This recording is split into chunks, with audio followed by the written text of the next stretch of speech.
Okay. Hi, everybody. Welcome back to another episode of Designer Studio. Hi guys, this is Andrea and This is Slam, and we are with Brickmania because it's a Brickmania Designer Studio. yes, it's a Brickmania designer studio. And what are we discussing today? We're talking about this Italian Tankette, which Need is to so say cute. In Italian, what's the name in Italian? Tank, Tiny Mark 1. Repeat after me. Oh, God, here we go. Okay. Carro veloce. I'm sorry, that was German. Let's try again. Carro veloce. Oh my gosh, that's such a beautiful word. Yeah, I know. Italian. You need to do it. Carlo Veloce. Bravo.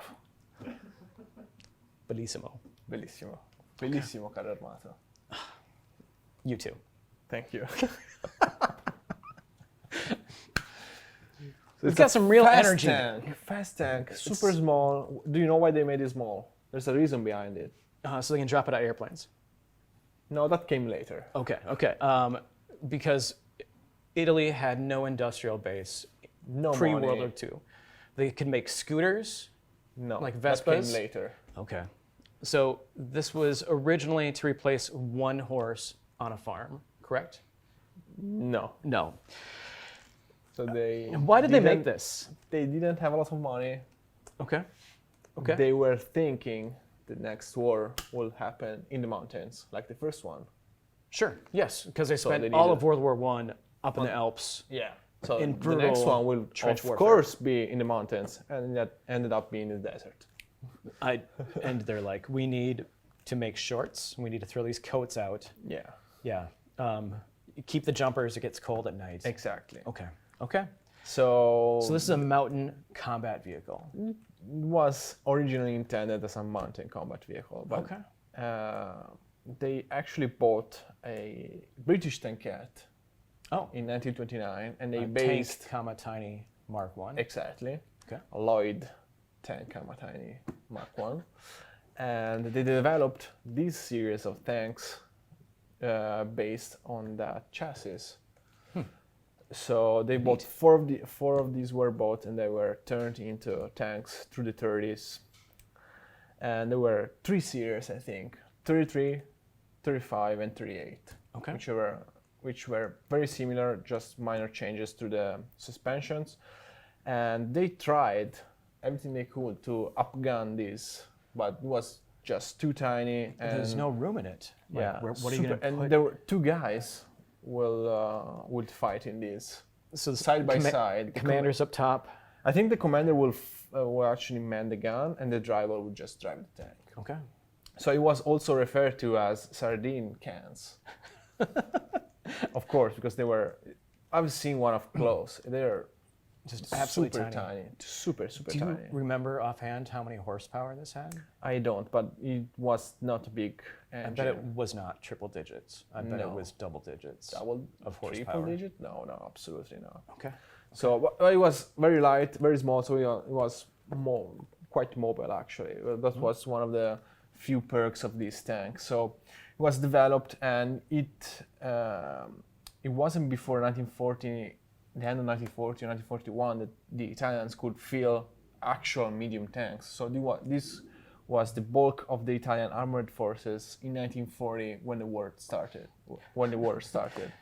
And there were a lot of these, and they were not a problem at all for the British to deal with initially.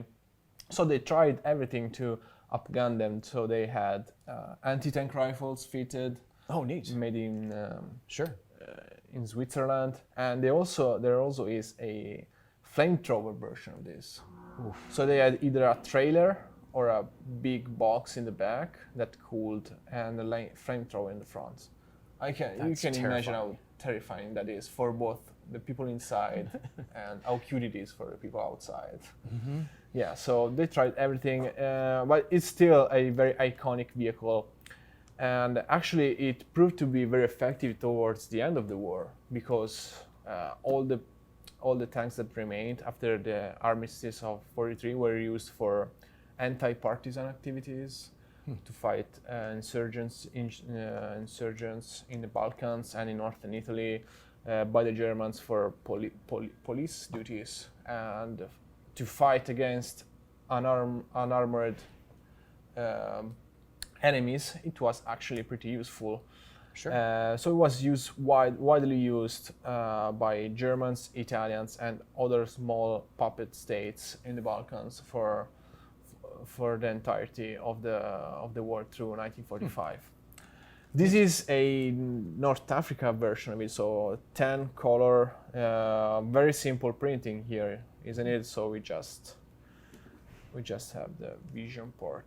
And Vision port, rivets, and some hatches up top. Yeah, of course.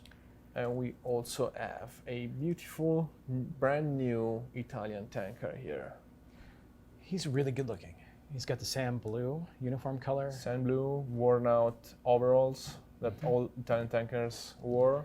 Has nice bandolier going on the shoulder. Yep, and a new 3D printed tanker helmet with the padded rim and the kepi back. Yes, it was actually all leather. So we have always rendered this helmet with the famous original Lego part. Yeah, the Imperial walking The Imperial tank pilot. Oh gosh, Yeah. which was based on the design of the Italian it has tanker to be based helmet. because it was perfect, but we decided to upgrade it to a custom-made, in-house printed, beautifully detailed tanker helmet that you can see here. So it's very neat vehicle, perfect addition to the collection, very good price point for this guy, and I hope to bring more variants to the table one day, maybe different colors or the flamethrower version. I would love to do that. We'll see how things go from now on. So thank you guys for tuning in. This was my first kit as a trainee while I was training here, so it's kind of special to me. So Sure, this is how you learn to make instructions. this is how I learned how to make instructions. There were so many errors on this one, you won't believe it. It turned out great though. Turned out great. Yes, right? turned out great. So that's it for this episode. Thank you Okay. guys. I'll see you next time. We'll see you next time.